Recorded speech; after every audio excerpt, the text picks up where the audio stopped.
তাই আমার কবি এশায়ার নিয়ে কি মূল্যবান কথা লিখলেন ছন্দের মাধ্যমে, বলছে দেখো। এশায়ারের ভয়ে আতঙ্কিত হবার নয়, একদম নতুন গজল। এশায়ারের ভয়ে আতঙ্কিত হবার নয়, কেন? জন্মসূত্রে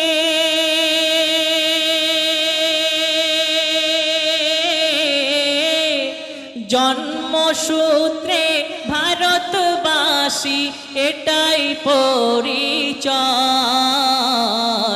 এশায়ারের ভয় আতঙ্কিত হবার নয়, এশায়ারের ভয় আতঙ্কিত